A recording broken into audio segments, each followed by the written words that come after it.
Hello ma'am, नमस्कार। नमस्कार। आइए आइए। आप बताइए, आप कौन हैं, कहाँ से आई हैं, फैमिली बैकग्राउंड हमें सब बताइए, जानना है। मैम, मेरा नाम मनोज कुमार है और मैं एक छोटे से गांव का रहने वाला हूं जिसका नाम परियार है।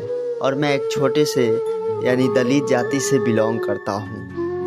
आप यहाँ क्यों आए हैं? सर, यहाँ पर आने के लिए मैं कितना पापड़ वेला हूँ, अगर आपको बताऊंगा तो आपके भी आंख से आंसू आ जाएंगे।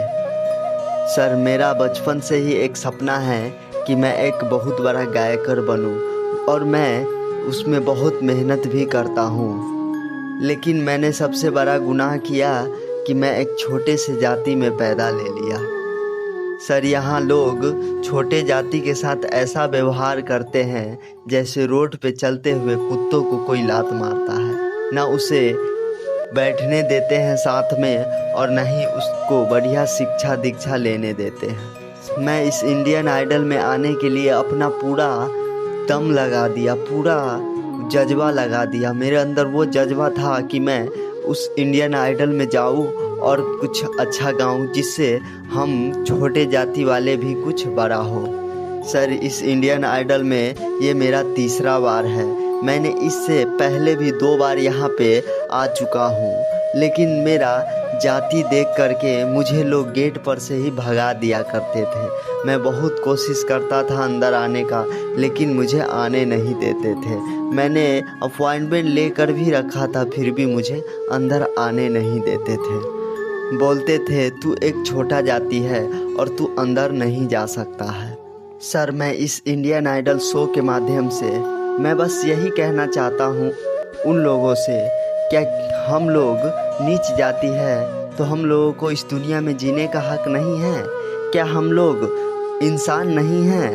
क्या हम लोग खाना नहीं खाते हैं? जो आप लोग खाते हैं वही हम लोग भी खाते हैं। जो बड़े जाति का खून है जैसा, वैसा हम लोगों का भी खून है। तो फिर ये भेदभाव क्यों? हम छोट जाति से ये भेदभाव ऐसा क्यों? हम लोगों से घृणा क्यों करते हैं? हम लोग नीच जाति हैं तो इसका क्या मतलब है? अगर इतना ही घृणा है हम नीच जातियों से, तो फिर घर का काम क्यों करवाते हो? नौकर क्यों रखते हो?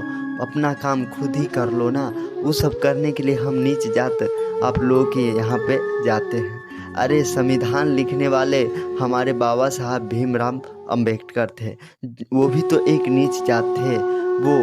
वो तो जाति भाव ये सब ख़त्म कर दिए थे। लेकिन आप लोग अब तक हमारे समाज में ऐसा है कि नीच जाति से और बड़े जाति से भेदभाव हो रहा है। आप म्यूजिक सीखते हो? हाँ सर, गाना तो सीखा, लेकिन किसी ने मुझे सिखाया नहीं नीच जात होने के कारण। तो मैंने खुद से ही मेहनत करके रात दिन एक करके मैंने गाना सीखा है। मैंने बहुत मेहनत करके गाना सीखा और मैं यहाँ पर जब आया तो मुझे यहाँ से लात मार करके भगा दिया गया। क्यों ऐसा? क्योंकि सर, मैं एक नीच जाति हूँ ना, इसलिए यहाँ पर जब मैं आया तो वो लोग मुझे नीच जाति कह करके भगा दिया और बोला कि तुम जैसे जातों के लिए यह इंडियन आइडल शो नहीं है, यहाँ पर दोबारा मत आना। लेकिन सर, मैं ये कभी नहीं सोचा था कि मेरा एक नीच जात होना मेरे सपनों में इतना बड़ा रुकावट हो सकता है। अगर ऐसा मैं पहले मालूम होता मुझे, तो मैं कभी ये सपना ही नहीं देखता। क्योंकि सर, जब मैं गायक बनने का सपना देखा था तो मेरे सपने का कोई जात कोई धर्म नहीं था, लेकिन लोगों ने उसे जात धर्म ऊंच नीच के नज़रिए से देखने लगा। I'm sorry, ये गलत तो बहुत ज़्यादा है सर। मैं सिर्फ ये कहना चाहता हूँ उन लोगों से कि जब भगवान ने हमें ऊपर से एक बना करके भेजा है, एक इंसान के रूप में भेजा है, तो फिर नीचे आकर के ये जाति भेदभाव क्यों? बताइए मैडम, क्यों? अगर इतना ही हम नीच जाति से घृणा आती है तो भगवान के पास जा कर के बोलो कि हम नीच जाति को नीचे भेजे ही नहीं। बहुत सही बहुत सही सर, ये जो जात पात का ऐसे ही सिलसिला चलता रहा तो ये हमारे देश को एक दिन ले डूबेगी। बिल्कुल। मैम, हम लोग बाहरी दुश्मन से क्या ही लड़ पाएंगे जब हमारे देश में हमारे इस संविधान में सभी एकजुट ही नहीं हैं, तो बाहरी दुश्मन को हम क्या कर सकते हैं। बहुत सही बात, बहुत सही बात। छोड़िए सर, अब क्या ही आगे बोले। हम भी एक गरीब है, छोट जाति से बिलोंग करते हैं। अगर कोई बड़ा आदमी इस वीडियो को देख लिया तो पता नहीं मुझे कहाँ पे मार देगा, इसका कोई गारंटी नहीं। तो चलिए अब हम गाना गाना स्टार्ट करते हैं। क्या बात है, वाह क्या बात है। तो सर अब मैं इजाज़त चाहता हूँ गाना गाने के लिए, तो बस आप लोग इजाज़त दीजिए और मैं गाना स्टार्ट करता हूँ। कारीगरी है वो ये है और ये दिखाओ, चलो गाओ।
साहब, हमारे बेटे का कल देहांत हो गया।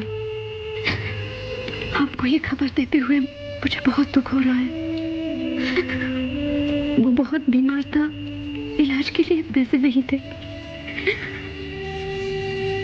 हमारे लिए अपनी पढ़ाई का नुकसान मत करना, तबीयत का ख्याल रखना। यहाँ सभी आपको याद करते हैं।